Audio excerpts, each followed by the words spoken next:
All right. Thanks for joining us today, everyone. We are getting into some deep, deep conversation around how to best develop communication style. One of the ways to best create communication style with your client. Some of the things that are evolution of the discussion that we've talked about in the past. Things like being a resident leader, heuristics, what metacognition is. So we're going to cover some mindset terms very quickly, um, such that we set kind of the stage for the conversation about how it is that we best can set the stage for us in our ability to listen to our client and understand what their goals, their objectives are. And we'll get into understanding their presuppositions and all that. So, kind of how do we get out of our own way? How do we create the best, potential um, conversation style with our clients? And we're going to talk about all this with Dr. Hall. I'll introduce Dr. Hall. He is a multi-time author, public speaker, and a long-time business psychologist. And what the part that I love the most, appreciate the most, is how we apply the things that he talks about us uh, in regards to. So, kind of the practical day-to-day application of these topics. So, with that, I'll bring Dr. Hall on. How are you doing today, Dr. Hall? I'm doing quite well. Thanks for having me, Jared. Yeah, yeah, absolutely. We love to kind of hear how our brains work and how we can best improve ourselves, our personal lives, our careers, and then ultimately, like as per this discussion, our ability to communicate with our clients. So we appreciate you talking us through all that. Yeah, glad to be here. Thanks. Well, let's do some real quick housekeeping items before we get into the meat of the conversation. That is, for those of you that I haven't met, my name is Jerod Lee. I'm the associate broker and team lead here at My Home Connection, also known as MHC Realty. Our sponsor for today is the perfect real estate business. We are now developing this in large part with Dr. Hall, introducing a lot of the tools, the skills that are fundamental, foundational for your real estate business, and then just kind of getting back into the understanding of mindset and how we bring mindset coaching, lifestyle coaching, business coaching into the business. So with that, let's chat about a little bit of background for the process of understanding how we think and then best setting the stage for how understanding how our clients think. Can you describe kind of that real quickly, that resonant leadership evolution? Yeah, so as you become a better leader, you go through um, four steps, which were outlined by Daniel Goleman in Emotional Intelligence. The first is self-awareness. You monitor your own thoughts and emotions. The second step is all internal, is you manage your thoughts and emotions. So I have a thought, I'm aware of it. If I'm not aware of it, I can't manage it. Hmm. But if I have a thought or an emotion and I don't know what's going on, I can't control it. So those are the first two steps is monitoring and managing your thoughts and feelings. That's Okay. all internal. Okay. Once you have a grasp on how to do that, then the leadership issue is how do you monitor the thoughts and emotions of others? That's empathy. And then how do you manage the thoughts and emotions of other people? And that's leadership influence, or the term that Goldman uses is resonance. Um, and so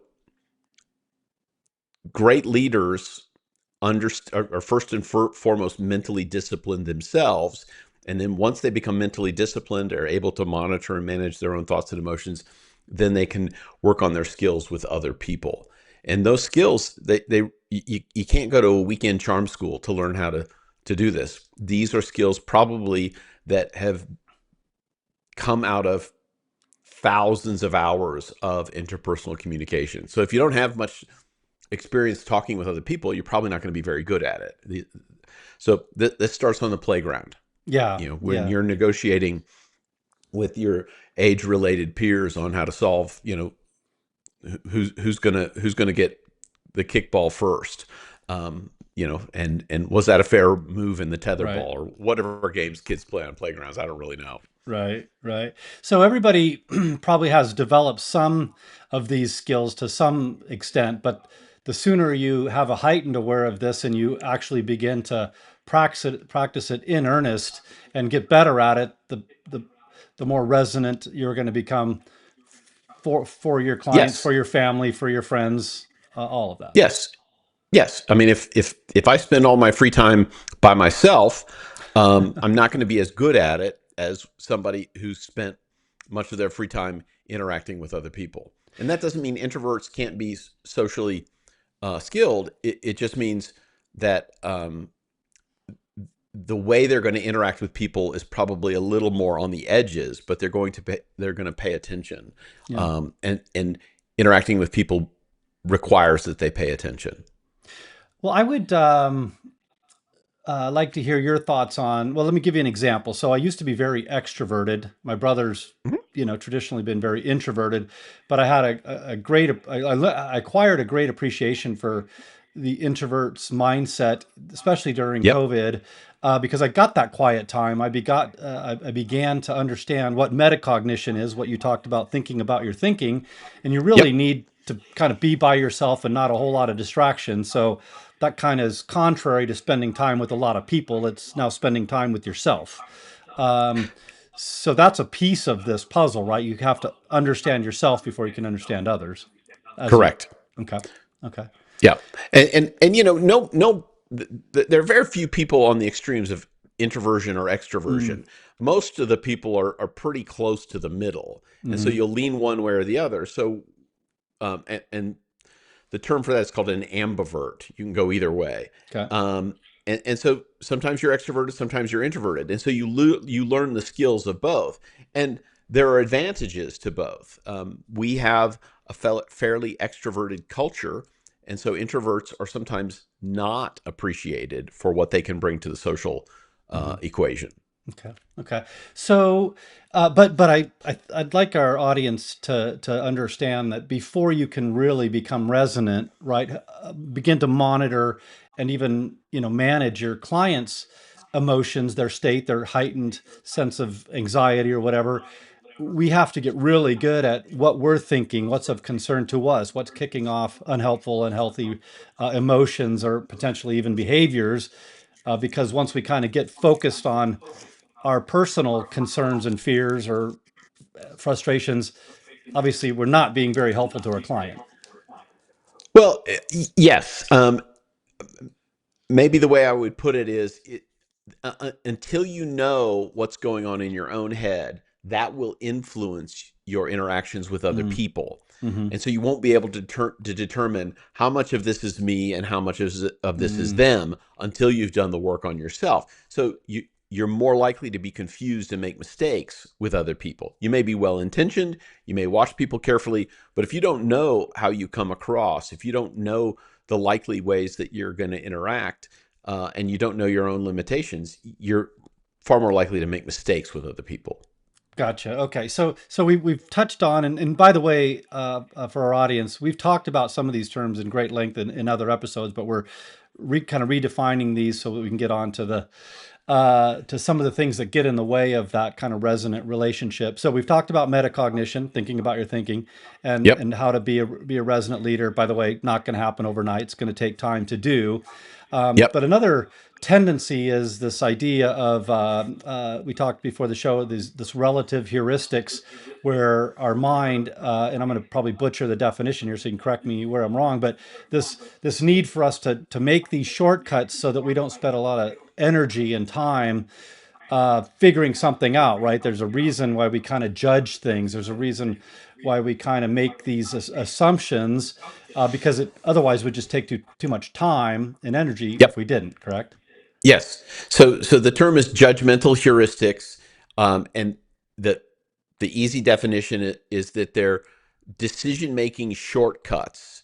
And without these decision making shortcuts, we'd be locked into so many evaluations, we'd never get anything done. And usually the shortcuts work. Hmm. And so we rely on them just to survive, um, cognitively survive. There's just too many decisions to evaluate each one. So we use these shortcuts. But when they break down pretty spectacularly. And so you need to know what's going on and know when to use the shortcut and when it's likely to break. Well, and that's kind of the reason why I wanted to bring up this episode is because it seems like as time goes by, people are getting very locked into, their presuppositions, their stance on certain things, because there's a lot of confirmation bias that happens where we say, hey, this is how I feel about something, and now algorithms just bombard you, with evidence, quote unquote evidence of that being true. And now I think, and you can correct me if I'm wrong on this, but I think we've got a lot of people walking around thinking they're right about a lot of things and further digging in their heels to the point where if they hear a contrary opinion or belief, they almost get kind of more become adversarial quicker. Am I Sure. misreading culture? No, I think you're right on target. It's this blend of um, what happens to us when we have too much information to consume. Um, Part of my graduate research was one of the factors that I measured for one of my graduate for my master's thesis was dogmatism, and dogmatism is excessive rigidity in beliefs in almost every area of your life. That's kind of Mm, a quick way to mhm, describe it. And the person who coined the term, Milton Rokeach, um, he here's a paraphrase of uh, what he said is the mind is a balance between the need to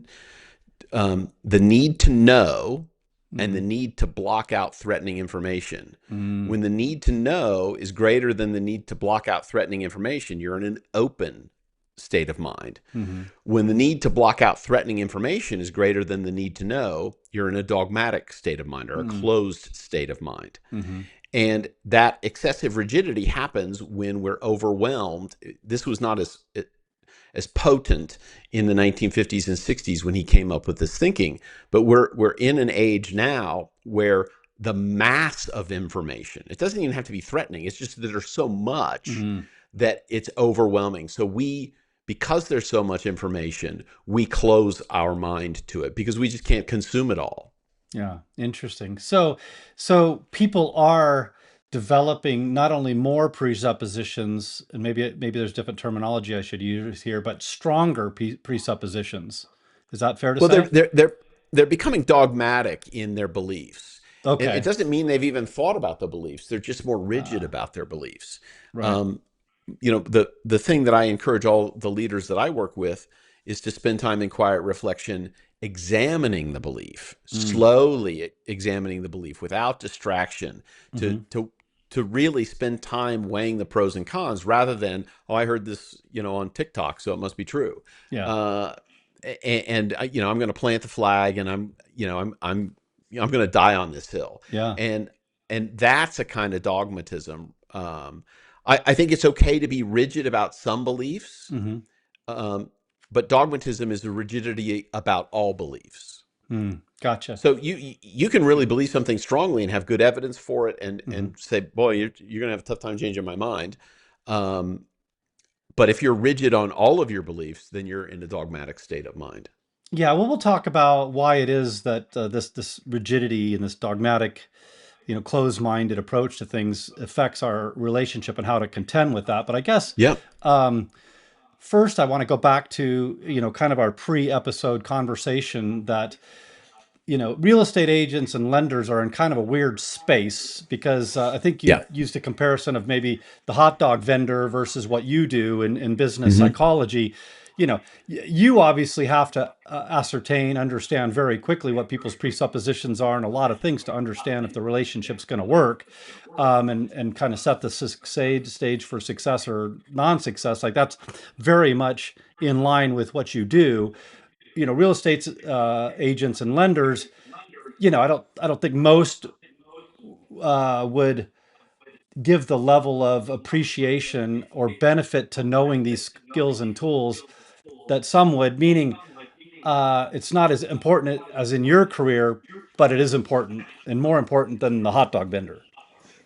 Yes, yes. So, in my field, what we know about success with working with a professional um, counselor, coach, consultant is it really is about the fit. And very often that's a values fit. that the more successful engagements in these high trust relationships is about a fit of values. So Mm-hmm. for my work, it's very important for me to have enough overlap with my clients so that we're not disagreeing on major things, because my job is to help them to reach their goals, and all of that involves a lot of values, and so Mm-hmm. we have to be pretty well matched for that. um, Now people will argue, as long as you're helping them achieve their value goals, you're fine. Well, you're fine, but that's different than excellent, because Right. excellent really is about that fit between the person and the consultant. But on the other end is a simple transaction, which is, I'm going to buy a hot dog from somebody. I don't really need to know their values. I do need to know if they poisoned their wife, um, because that's going to affect my trust in Mm-hmm. that hot dog. Mm-hmm. But typically, we can assume most people have not been convicted for poisoning their spouse, and so you buy the hot dog. I don't need to know that much more about the other person, and Mm-hmm. he doesn't need to know that much more about me. But lenders, real estate agents, they're in that middle ground where you are engaging in a transaction, but it's such an important transaction, and so many values that your clients have, that people seeking houses have, that filter out, they're all related to that decision and how they decide Mm-hmm. about Mm-hmm. financing, how they decide about where they want to live, what's important to them. So it's important to realize that in those professional roles, it does require a little bit more delicate dance Mm-hmm. than the hot dog vendor or me. I mean, I match up or I don't, and we talk about it, and either we move on or we don't.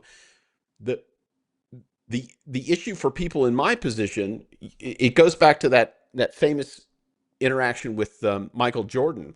Somebody saying, "Well, why don't you come out more vehemently on these issues?" And he said, "Well, because Republicans buy sneakers too." And so There you he go. realized that he wanted his products to be available to everybody, not based on ideology. Well, ideology is pretty important in my business, so Mm-hmm. it's important to be well matched. And it's okay not to agree, but let's find somebody else. If you're going to transact a hot dog or tennis shoes, you don't want ideology to be the issue. Right. But in a large transaction, a large purpose that's so central to people's lives, you're in that delicate middle ground where Yeah. those values do matter, and it's largely a thing that if you're delicate about it, Republicans and Democrats need houses. So Right. it's working with that. Yeah, well, I put the know, like, respect, and trust in here, and we'll go back a little bit because one of the things I really appreciate is that you put the respect in here, right? A lot of Hmm. salespeople will Yeah. talk about the know, like, and trust side of things, but Yeah. it's really critical to set the stage of a trust, of respect, not just for what you know, but for who you are. And I think Yes. that's very important. And when we start talking about these things, and we're going to get into the details here of, for some reason you challenge a presupposition, something that's very important to them, or you say something offhanded because you think it's appropriate, or you made a heuristic kind of statement, thinking because they had made one comment earlier that this one's Yeah. appropriate, and it just Right. immediately dings your respect. They're like, you know what? I used to like Right. you, and now for whatever reason, insert topic here, your political persuasion, your view on guns, your take on sexuality. I mean, so many things that Yeah. can instantly ding on, if not collapse, the level of like and respect that they have for you. And Yeah. I mean, and some of it can be comments about personal adornment, hair color, yeah, piercings, tattooing, yeah, all those things. Um, so, are in in your work, is that central to what you're trying to do? And if it's not, maybe you don't say anything. yeah, I think that's a good example. So tattoos or piercings, let's just use that as one example. But you're working with a couple, and you make a comment about a tattoo or a piercing because they don't have any, and you've kind of got They don't have some anything you can data. see. Right, right. Oh, there you go. There's a good example. But you've made some assumptions based upon maybe their political persuasion or where they're from or whatever, but you really haven't spent enough time on their thoughts on the matter, and then you just make some Right. off the cuff comment about tattoos or piercings, and their kids maybe have some, and they get really offended. Sure. Yeah. And you're like, okay, what happened? Yeah. I you mean, know? is it that important to what you're trying to accomplish? And you've got to be very clear in your position. Is it or isn't it important to the successful outcome?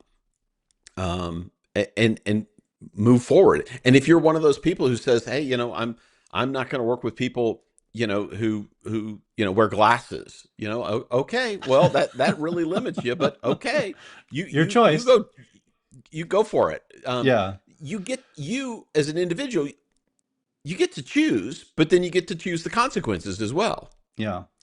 Yeah, you know what? I think that's a really good point. And I hope this isn't too long of a story, but it's relatively fresh. And I'm not taking sides here. I'm just telling a story. But one of the hotels in Minneapolis opted to not accept the reservation for some of the ICE agents, and that was their choice.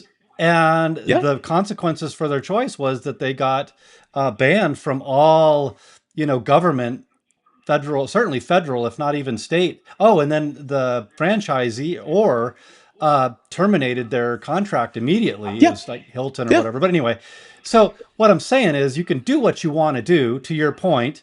You can conduct your business the way you want to conduct your business, but you really kind of got to figure out if certain beliefs or comments or standpoints or perspectives are worth being said in front of others that may offend. And if you want to say it, just know that sometimes you're going to lose clients because that's not their position or feeling on the Eh, matter. Or you may lose your relationship with your broker. Oh, there you go.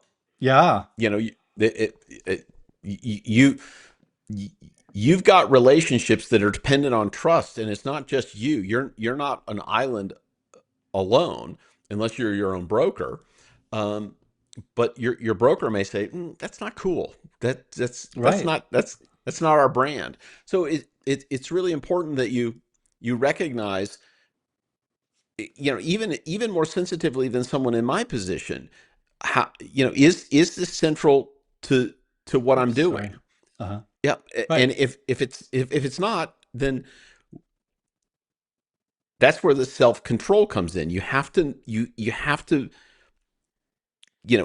in our framework, in terms of empathy, you have to pay very careful attention and not make assumptions about what the other person thinks or believes. And then you need to then exhibit self-control. Okay, I'm not going to say that. And if you can't exhibit that self-control, then it could cost you. Yeah. Yeah, I guess I'm just ultimately going to the recommendation. I think that the more people that you're able to communicate with in a way that doesn't offend, that you are positioning yourself as the trusted advisor, elevating your know, like, trust, respect, and trust. It just puts you in a better position to make the judgment calls. If you've spent weeks or months building up a high degree of respect and trust in what you do, and when something comes up, they're inclined to just give you the benefit of the doubt as their advisor to make that decision.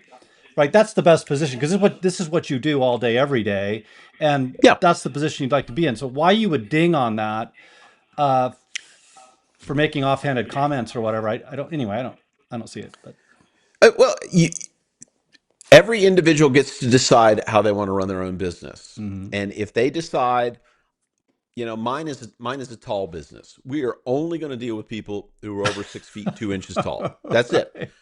Right. And you've got you've got the measuring stick there. And if they're too short, say thank you. You seem like a perfectly nice person, but you're not Yeah. our target market. If you're going on this ride, you have to be this Yeah, tall. you have to Anyway, be you have to be above this line, sorry, bad and joke. that's fine. You get to. It limits who you're going to work with, But if you're okay with that, great. And so you can decide, I'm going to be the best person who only deals with this tiny little fraction of society. That can be your niche. Great. Yeah. The, super. You get to decide that. You can have a very successful business if you do that. But if you don't have such a strong niche, and you're trying to sell sneakers to Republicans, there's no reason to insult them. Yeah. Yeah. And that's a good case to further is if he felt like his political views or whatever was Yeah. something that he needed to kind of go on the hill and start to go to battle for, that's fine. He's just got to know that even though it's a good shoe and people would love to have it, there's going to be people that are not going to buy the shoe because of something totally unrelated to shoes. Right. Right. And everyone listening gets to decide, do I want to lose out on sales for things that are not central to the sell, or to the sale? Okay, that's fine. um if you decide, I'm going to plant the flag and you got to be this way, otherwise we're not going to work together, then that's fine too. But recognize the kind of differences those business models will have. Yeah. Yeah. Well, how would you, in your experience, because you've been doing this for a long time and seen, a lot of successful people do these things, kind of navigate this?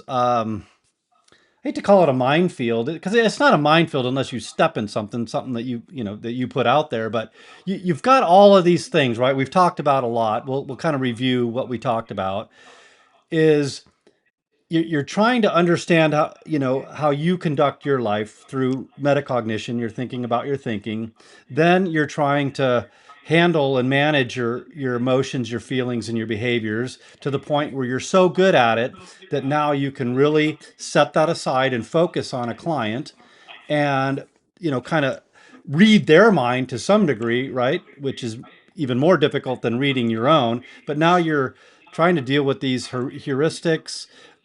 You're trying to gauge presuppositions.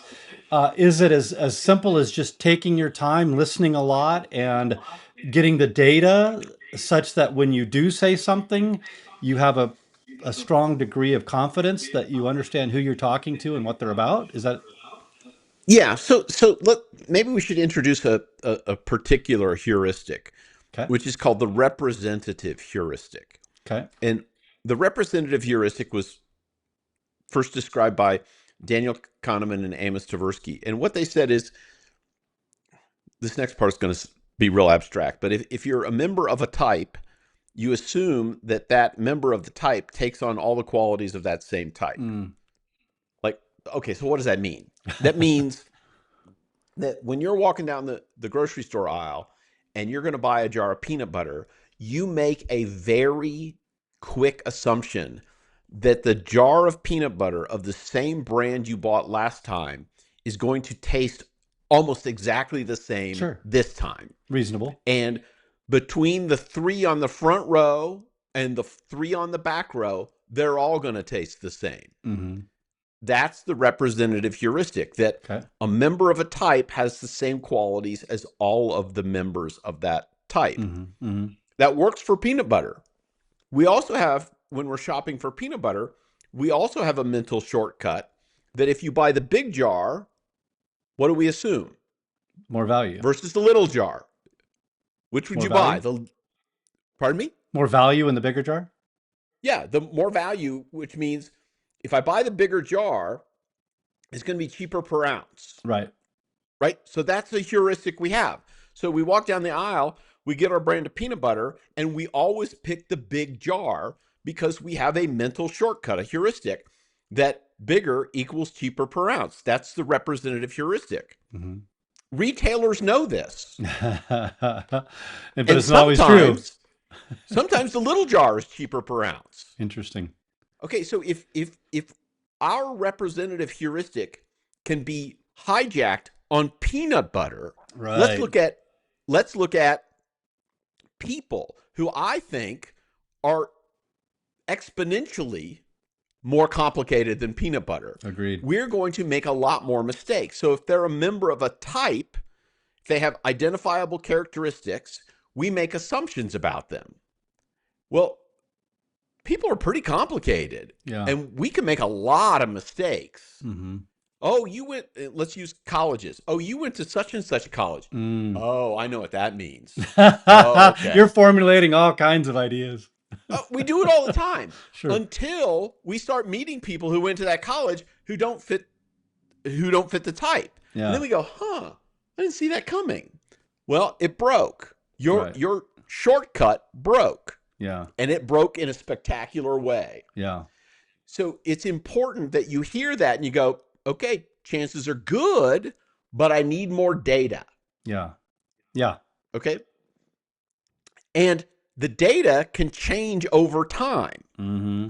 because you may have an association built on a past assumption that over the course of time has completely changed. And I'll Mm-hmm. give you an example about personal adornment. Okay. So let's talk tattoos, for Mm-hmm. example.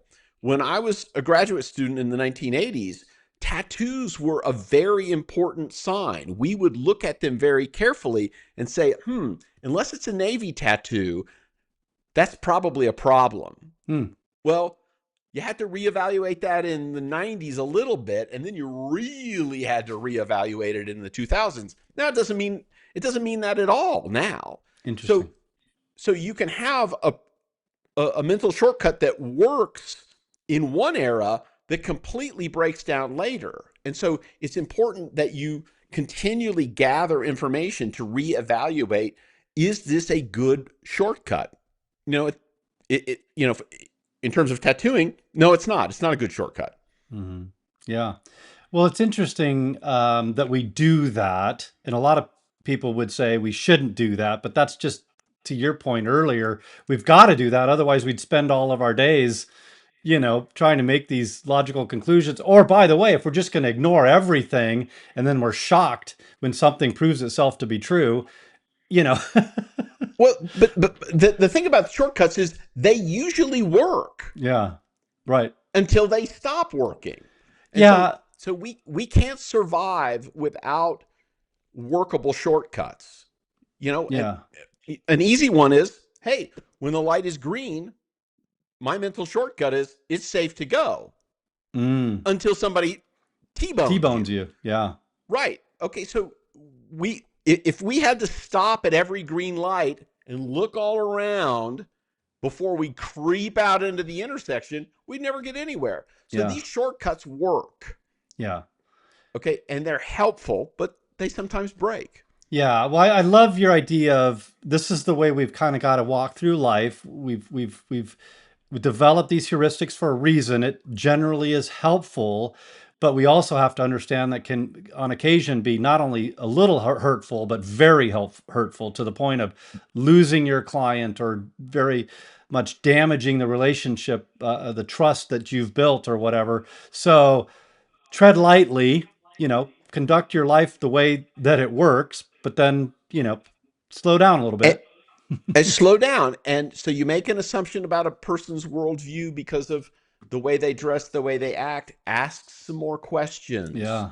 You know, um, ask more questions, get more data, and then. But that takes time. It takes effort. Yeah. So when you're dealing with large transactions like real estate, it's worth it to slow your brain down Yeah. and not assume that you're always right. Yeah. Yeah. I had a client, I'll try to keep this story short as well, but, um, as agents, we're always trying to figure out what's important to our clients and what's not. And, like, let's not go to that house because it's got something you communicated earlier that you don't like. And we're always trying to kind of figure out where the client's coming from. And there was just one client, and I love them both to death, the couple. And I just wasn't figuring it out. And I was like, we fairly quickly left a house that seemed to check all the boxes. And I just finally had to ask, what is it about this house? Because I couldn't for the life of me figure it out. Well, it was some mathematical equation of the address and the orientation and what the numbers added up to and what it meant. Oh, by the way, was this an Indian? Was this an Indian No, family? no, no, no. It's just Oh, somebody that because really put a lot into numerology. But that is, oh, uh, okay. yeah. So I mean, fair, culturally in India, that's kind of important. And like yeah. when to Especially get the married, what time of orientation. day. Yeah, Yeah, yeah. yeah, But I mean, you're like, oh, I didn't see that one coming. Okay, well, fine. yeah. But Now you my know. yeah, my point was that sometimes just ask, like if it's an important thing, and you're like, man, I'd love to have a conversation, with these folks about this because I think it's germane to the process of helping them find a house, but it's a little sensitive or whatever. Instead of making an assumption or just throwing something out there and see if it sticks or if you blow up the relationship, just ask. Yeah, and it's easier to ask than to make the assumption. Right, right. Because if Right. you And make that so I wrong just made this assumption, comment about, I just made this comment about there are many people from India for whom numbers matter in yeah, terms of the symbology. But if you have an Indian client, it may not matter. In fact, it probably won't matter. But if it right, does, just be aware. yeah. Yeah, absolutely. Yeah, and helping people listing. We might want to start to land the plane here, wind things down, but um, you know, it's really challenging when you're helping somebody with the listing because you have to find a way to kind of call their baby ugly without offending them, right? So you kind of go down the list. You're like, hey, let's make your home appealing to the largest share of the Yeah. population, meaning no personal photos that are distractions, no sports teams because you're gonna alienate somebody, no dead animals hanging because you know what I mean. Like you kind of got to go down the list. So they have, hunters are hunters, and obviously they like dead animals and guns. But and so that's a pretty fair presupposition. But now you really got to challenge it for a reason, Yeah. and you got to say Yeah. not everybody walks around not only not wanting an animal hanging, but culturally it's some kind of taboo thing or what have you, and you just got to figure out a way to talk through those presuppositions. So you got to know they exist and when they need to be addressed or when not to make assumptions to Yeah. challenge those and damage Yeah. your relationship. And if the person says I don't want to sell my house to somebody who doesn't love hunting, it's like Okay. okay, but Back to that's fine. your that's back to your conduct your business the way you'd like to. If you don't want to sell to certain people, that's not necessarily true. Like we that's a You, slippery slope in real estate. that in your business that is a slippery slope. But if it's something like hunting and the person says I'm going to keep all my stuff up, and if they don't like it, tough. Okay, then you're Right. going to really limit. Yeah. Yeah. Yeah. So we encourage them to not challenge, people's, preferences, Anyway, It that it one's it, that one's a it touchy subject, but yeah. Um, the question becomes, as a realtor, how badly do you want to sell the house? right. And is it important to move on to the next place, or is it important to make some sort of stand, and make this transaction some sort of ideological statement? And if they want to make an ideological statement, then Yeah. they probably aren't going to sell their house right away. So pro tip is positioning that, and this is not just for the stuff that could be a touchy subject, but for everything. Let's minimalize the house so that it makes, counters look bigger and it's not cluttered, it's not distractive. Is Yep. you're moving anyway, just start moving. Just you know what I mean? Yeah. Box this Yeah. stuff up. Don't get all hung up around how long you want that here because that thing is moving in Yeah. 2 months anyway. So just move it. Move it Anyway, now. move Right. it. Just don't get wrapped up around the whole thing. Just move it. Right.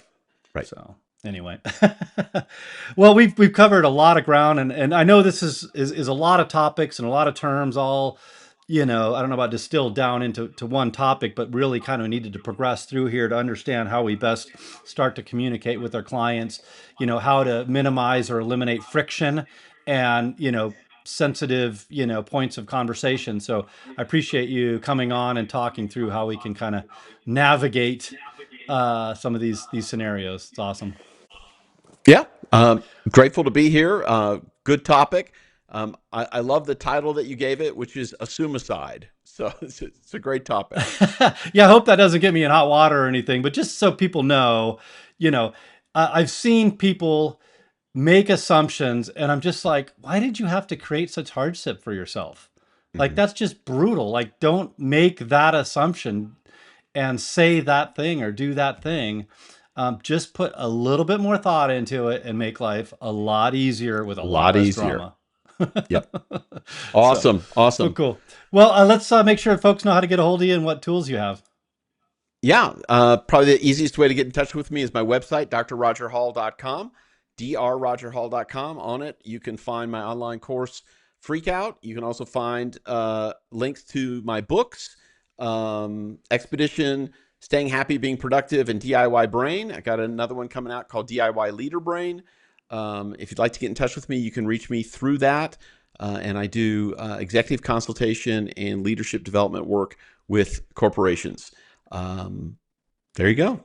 Awesome. Yeah, lots of tools, lots of valuable resources. I think did you say that all your books are currently available or on Amazon?